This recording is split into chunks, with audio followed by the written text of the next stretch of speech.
আমরা friend circle মিলে 50+ লাশ বের করছি। টোটাল মারা গেছে 150+। নিউজ করে 20 জন ফাইজলিমি পাইছে এরা লাশ গুম করে রাত্রে। আমরা কালকে পরীক্ষা ছিল, আজকে পরীক্ষা স্থগিত করা হয়েছে। আমরা পরীক্ষার পরোয়া না করে কালকে রাত 2:30টার সময় বের হয়ে গেছি। এটা কি ফাইজলিমি? রাত 3টা বাজে আমাদের কলেজ ক্যাম্পাসে অ্যাম্বুলেন্স কেন এসেছে? আমাদের স্যারদের গায়ে হাত তুলেছে কেন? আমাদের বন্ধুদের গায়ে হাত তুলেছে কেন? তারা এগুলোর জবাব দিতে হবে সেনাবাহিনীর। ভিতরে আমাদের কিছু প্রতিনিধি, ভিতরে আইন উপদেষ্টা রয়েছে এবং আপনাদের কোনো প্রতিনিধি গিয়েছে কিনা? আমরা আমাদের লাশ, আমাদের ছোট ভাই বোনদের লাশ দেখেছি। তারা লাশ গায়েব করছে, লাশ নিয়ে রাজনীতি করছে এবং আমাদের টিচারদের অবমাননা করছে। এর দায়ভার বাংলাদেশ সেনাবাহিনীকে দিতে হবে, বাংলাদেশ হিজরা বাহিনীকে দিতে হবে, বাংলাদেশ যৌথ বাহিনীকে দিতে হবে, ওয়াকারুজ্জামানকে দিতে হবে। এর দায়ভার অবশ্যই সবাই নিতে হবে, এর দায় নিতে হবে ইনশাল্লাহ। অলরেডি 2 জন গিয়েছে, ওনার জনসম্মুখে এসে বক্তৃতা দিতে হবে, নাইলে আমরা মানবো না।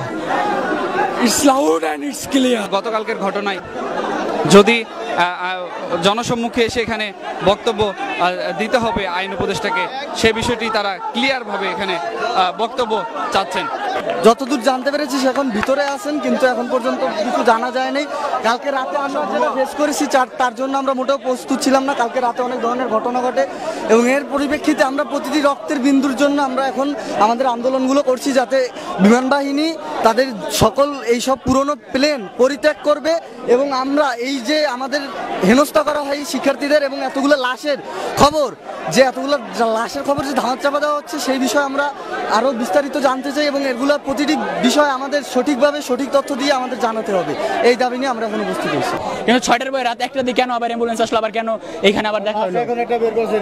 আর লাশ একটু আগে জানা গেছে যে লাশ এখান থেকে একটা বের করা আছে, কিন্তু ওদের কাছে যেহেতু শেষ হয়ে গেছে তারা তো ঠিকঠাক ভাবে কোনো তথ্য দিতে পারতেছে না। কিন্তু আমরা যারা হোস্টেলের স্টুডেন্ট আছি তারা তো সরাসরি জিনিসটা করছে এবং সবার প্রথমে হোস্টেল স্টুডেন্টরা আছে। আমার এক বন্ধু আপনার এখানে তার গ্রিলটা ভেঙে তারা ভিতরে ঢুকার পরে সে দেখে কি একজন হাত নেয় এবং একজন জ্বলন্ত অবস্থায় বলে ভাই আমাকে বাঁচাও। তার অবস্থা কি তাকে তো কোনো সময় দেখানো হচ্ছে না।